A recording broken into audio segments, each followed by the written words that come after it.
जय श्री राम दोस्तों। एक और मल्टीनेशनल और एक और हिंदुस्तानी का नाम है कुणाल शाह। एक ऐसा नाम दोस्तों जिसने भारत के जो स्टार्टअप का इकोसिस्टम था उसको बदला था और अब दुनिया के सबसे बड़े मैसेजिंग प्लेटफॉर्म व्हाट्सएप की कमान उसके हाथ में आने वाली है दोस्तों। लेकिन ये पूरी स्टोरी केवल इतनी नहीं है, असल कहानी इससे बहुत बड़ी है। क्योंकि कुणाल शाह सिर्फ एक व्यक्ति की कहानी नहीं है, ये पूरे भारत की कहानी है दोस्तों।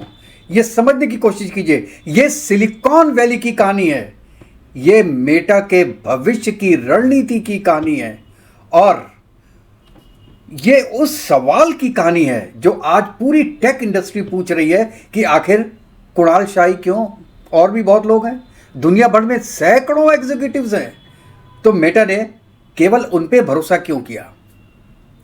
और यह सवाल और बड़ा हो जाता है जब हम देखते हैं कि मेटा सिर्फ फेसबुक नहीं है।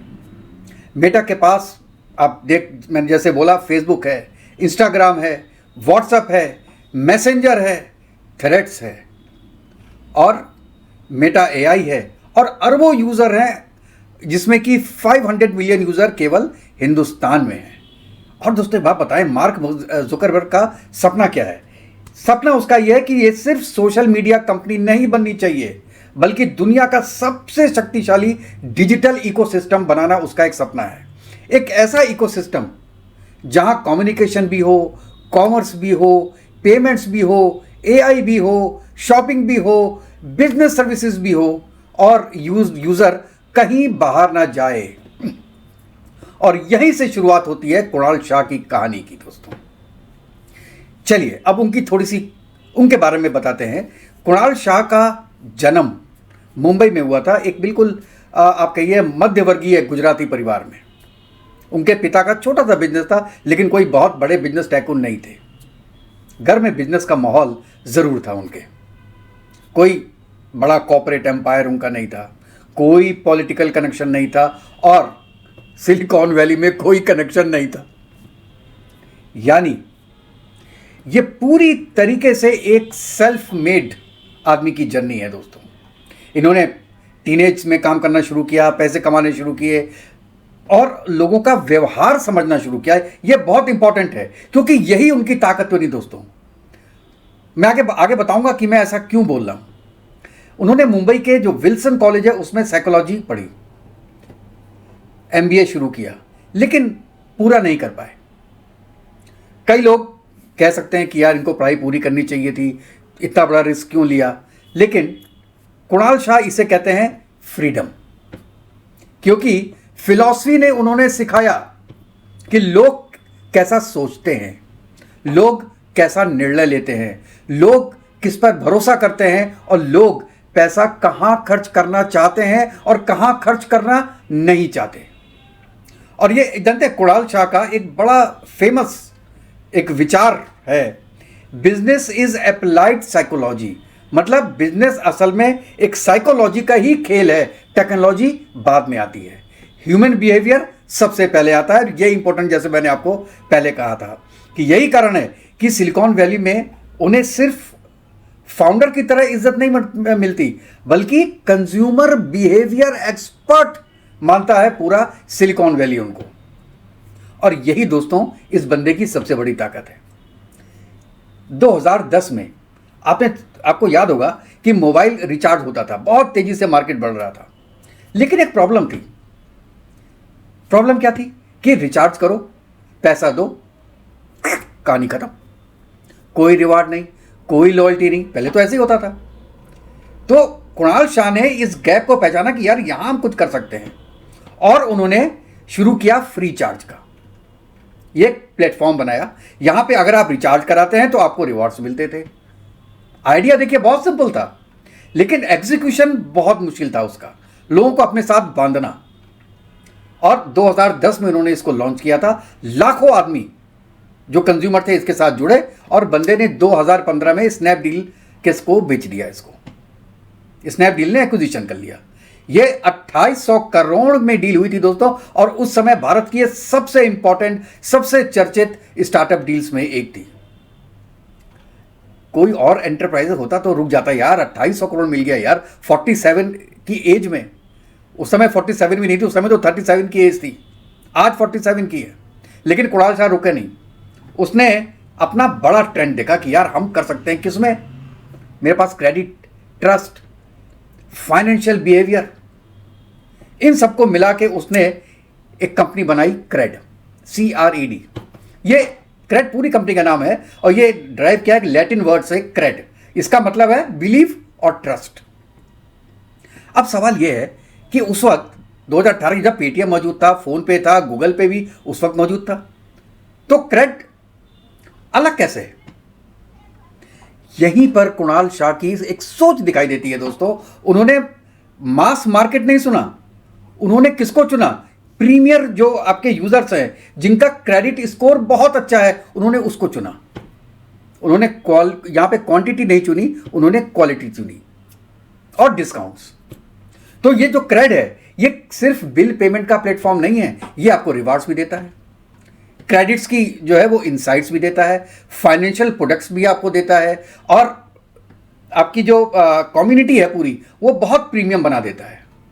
और आपके ट्रस्ट के ऊपर, उसके बेस पे ये अपना पूरा जो इकोसिस्टम है वो तैयार करता है। इसलिए आज लाखों लोग जुड़े हुए हैं क्रेड से। अब बात करते हैं दोस्तों थोड़ी मेटा पर। यहां से ये स्टोरी करण शाह की और रोचक बनती है। मार्क जुकरबर्ग आज किस चुनौती का सामना कर रहे हैं दोस्तों? सबसे पहले अटेंशन इकोनॉमी, AI रिवॉल्यूशन आ गया, और अपने यूजर का रिटेंशन, ये उनके लिए सबसे बड़ी प्रॉब्लम है। क्यों? क्योंकि जो फेसबुक है ये एक तरीके से मैच्योर हो चुका है, इंस्टाग्राम में बहुत कंपटीशन है, थ्रेड्स भी बहुत हल्के हल्के आगे बढ़ रहा है, मेटा AI ठीक है वो तेजी से बढ़ाई कर रहा है, लेकिन मेटा का जो सबसे शक्तिशाली एसेट है वो है व्हाट्सएप। जानते हैं आप, भारत में तो करोड़ों यूजर्स हैं उसके, 500 मिलियन, पूरे दुनिया में देखा जाए तो अरबों यूजर हैं। और इसमें क्या रहता है? Daily news, daily messages. तो आज का व्हाट्सएप क्या क्या कर सकता है? ये टेक्स्ट मैसेजिंग जो है आपको पता है ये कर सकता है, वॉइस कॉलिंग कर सकता है, वीडियो कॉलिंग कर सकता है, कम्युनिटीज बना सकता है, चैनल्स बना सकता है, बिजनेस अकाउंट्स खोल सकता है, डॉक्यूमेंट शेयरिंग कर सकता है, फोटो शेयरिंग कर सकता है, लोकेशन शेयरिंग कर सकता है, ग्रुप कोलैबोरेशन कर सकता है, और मेटा का AI इंटीग्रेशन कर सकता है, और व्हाट्सएप के थ्रू पेमेंट कर सकता है। इतना काम आज व्हाट्सएप करता है, लेकिन मेटा क्या चाहता है कि वो इससे आगे जाना चाहता है, और उसके आगे जाने में कुणाल शाह यहां पे बिल्कुल फिट बैठते हैं, क्योंकि वो केवल मैसेजिंग नहीं करते, वो लोगों का बिहेवियर देखते हैं।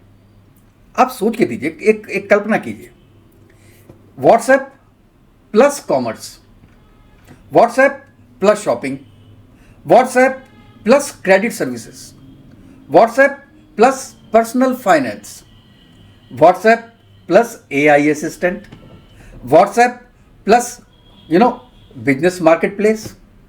मतलब यह हुआ कि एक ऐसा प्लेटफॉर्म जहां यूजर चैट भी करे, पेमेंट भी करे, शॉपिंग भी करे, बिजनेस भी चलाए, AI से अपनी सलाह भी ले ले। जैसे चीन में WeChat है, उसने भी यही काम किया। मतलब दुनिया, उसको अब कहीं, बंदे को कहीं बाहर जाने की जरूरत ही नहीं है। तो उसने ये देखा, मेटा CEO ने ये देखा कि यार ये ऐसा कुछ करें, एक इस प्लेटफॉर्म को एक सुपर प्लेटफॉर्म बनाएं, और वो बनाने में ये उसका एक बेसिकली सपना था। और कई एनालिस्ट जो हैं वो ये बात को मानते हैं कि अगर ऐसा है तो क्या है कि ये सोच मिलती है कुणाल शाह से, क्योंकि उसके पास इन सब चीज़ों का एक्सपीरियंस है, और उनकी जो ये सोच है ये मेटा के लिए बहुत इंपॉर्टेंट हो सकती है। अब आप पूछेंगे कैसे? अगला सवाल नेचुरल आप पूछेंगे कि कुणाल शाह को ही क्यों चुना? अब मैं आपको कुछ कारण बताता हूं। पहला कारण, कंज्यूमर की साइकोलॉजी पढ़ने में वो माहिर है, जो कि उसने पहले किया। दूसरा, पेमेंट का एक्सपीरियंस है क्रेड के थ्रू, और पहले भी। तीसरा, जो ट्रस्ट इकोनॉमी होती है जैसे क्रेड में है, ट्रस्ट इकोनॉमी की पूरी पूरी समझ है उसको। और चौथा, उसके पास ये अनुभव है कि वो कैसे स्केल बना दे, मतलब लोगों को अपने साथ मिला ले, ये इसके पास एक हुनर है। और पांचवा, उसको इंडियन मार्केट की सबसे गहरी समझ है, क्योंकि व्हाट्सएप चाइना में नहीं है, तो उसके सबसे ज़्यादा जो यूजर्स होंगे वो लगभग इंडिया में हैं। और दुनिया में बहुत कम लीडर्स ऐसे मिलेंगे जो कि एक तरीके से टेक्नोलॉजी भी समझते हो, फाइनेंस भी समझते हो, कंज्यूमर का बिहेवियर भी समझते हो और लार्ज स्केल प्लेटफॉर्म्स की भी समझ हो उसके अंदर। तो ये सब कॉम्बिनेशन उनको कुणाल शाह में दिखता है, इसलिए कुणाल शाह थोड़े से अलग दिखाई देते हैं बाकी लोगों से। और दूसरा, पढ़े लिखे तो है ही और हिंदुस्तान के हैं, ठीक है ना साहब। तो अब इंडिया की तो अपनी हिस्ट्री भी है ना, ये तो पूरी भारत की कहानी है। आप याद कीजिए, एक समय था जब भारत की जो ये सॉफ्टवेयर की आउटसोर्सिंग है केवल उसके लिए माना जाता था इंडिया को। आज स्थिति चेंज हो गई दोस्तों। ये भी एक रीजन है। गूगल का नेतृत्व भारतीय, माइक्रोसॉफ्ट पे, एडोबे में कई ग्लोबल कंपनीज हैं, हनीवेल है, कैसी कैसी कंपनियां जिनका जो हेड है वो सीईओ इंडियन है। अब जो पूरा वर्ल्ड है वो इंडिया को केवल एक इंडियन इंजीनियर्स की तरह नहीं देखता कि यार ये काम करने वाले हैं, मतलब दुनिया इनको देखती है कि ये डिसीजन मेकर्स हैं, ये डिसीजन ले चुके हैं। इसलिए दुनिया हल्के हल्के फाउंडर्स को देख रही है और यही विजन दिखाई दे रहा है। यही कारण है कि कुणाल शाह की कहानी एक स्टार्टअप स्टोरी से कहीं बड़ी बन जाती है। 2 स्टार्टअप शुरू किए इन्होंने और दोनों सक्सेसफुल रहे। ये ग्लोबल इन्फ्लुएंस की कहानी बन जाती है क्योंकि उनके पास वो एक्सपीरियंस था। अब देखिए आगे क्या हो सकता है। इसमें बेस्ट सिनेरियो क्या है कि व्हाट्सएप दुनिया का सबसे शक्तिशाली डिजिटल प्लेटफॉर्म बन जाए, जिसमें कॉमर्स भी हो, पेमेंट्स भी हो, एआई भी हो, बिजनेस सर्विसेज भी हो और सब एक जगह उसको मिल जाए, मतलब कहीं जाने की ज़रूरत ना पड़े। और वर्स्ट के सिनेरियो में क्या होगा कि भैया कहीं होता है प्राइवेसी कंसर्न हो, कुछ कंट्रीज़ में रेगुलेटरी जो चैलेंजेस हैं वो आए और इस कारण से हो सकता है एक्सपेंशन ढीला हो। लेकिन मोस्ट लाइकली सिचुएशन ये है कि व्हाट्सएप धीरे धीरे धीरे अपने फीचर्स जो है वो बढ़ाएगा और मेटा एआई को अपनी गहराई से जोड़ेगा, बिजनेस टूल्स बढ़ाएगा और डिजिटल कॉमर्स में ये अपना नाम करेगा। क्योंकि कुणाल शाह की जो स्टोरी है दोस्तों, ये एक केवल एंटरप्रेन्योर नहीं है, ये बंदा एक थिंकर भी है, एक फिलोसोफर भी है और एक पैटर्न को ढूंढने वाला बंदा है, जो कि ढूंढता है कि लोगों को क्या चाहिए, जिसने लोगों को समझा और उसी समझ से उस बंदे ने अपनी कंपनी बनाई। अब ये देखिए आप कि क्या जो व्हाट्सएप है ये सिर्फ एक मैसेजिंग ऐप रहेगा या दुनिया की जो अगला सुपर प्लेटफॉर्म है वो बनेगा। और उसके साथ एक बात आपको बताऊं दोस्तों कि मेटा जो क्रेड है उसमें इन्वेस्टमेंट कर रहा है और बहुत हैवी इन्वेस्टमेंट कर रहा है। कितना कर रहा है ये भी हमको नहीं पता है, लेकिन लगभग के बराबर बिलियन डॉलर्स के लगभग वो इन्वेस्टमेंट कर रहा है क्रेड में। तो अब क्या होगा कि मेटा, व्हाट्सएप और क्रेड, क्या ये तीनों मिलके एक ऐसा प्लेटफॉर्म बनाएंगे जिसमें कि जो मैंने बताया 7-8 चीजें वो सब कहते हैं एक विंडो में मिले, कि आपको कहीं पेटीएम पे जाने की जरूरत ही नहीं है, कहीं आपको अमेजॉन पे जाने की जरूरत नहीं है, इसी के थ्रू आप अमेजॉन चले जाओ। मतलब ये आपको एक प्लेटफॉर्म देख देगा कि आपको सब जो काम है, आपके जितनी भी डे टू डे रिक्वायरमेंट है वो आपको इसी ऐप के थ्रू मिल जाए। तो लेट अस सी वो कितने सक्सेसफुल हैं और कितने सक्सेसफुल होंगे। अभी तक तो बहुत सक्सेसफुल है, लेट्स सी, और हो सकता है आगे भी ऐसा रहे। तो हमारी शुभकामनाएं कुणाल साहब के लिए और we are basically a proud Indians कि हमारे लोग इतने आगे जा रहे हैं और वो केवल एक सर्विस नहीं दे रहे हैं, वो एक जो पूरी कंपनी है मल्टीनेशनल उसके सीईओज बन रहे हैं, मतलब संचालन कर रहे हैं कंपनी का। और उनके अंडर में फिर कितने गोरे काम करेंगे, जैसे सुंदर पिचाई के अंडर में कितने होंगे। अब यूट्यूब भी एक इंडियन के अंडर में आ गया यार, सभी कुछ इंडियन के अंडर में आ गया पूरा। लेट अस सी कि आगे क्या होता है। आपकी दोस्तों राय इसके बारे में क्या है, कुणाल शाह के बारे में क्या है, और इनके बारे में अगर और इन्फॉर्मेशन है आपके पास तो प्लीज़ मेरे साथ शेयर कीजिएगा, उसको मैं अपने नेक्स्ट वीडियो में आपके लिए शेयर करूंगा। तो दोस्तों फिर नेक्स्ट वीडियो में मिलते हैं, तब तक के लिए जय हिंद, जय भारत, वंदे मातरम। खुश रहिएगा, स्वस्थ रहिएगा दोस्तों।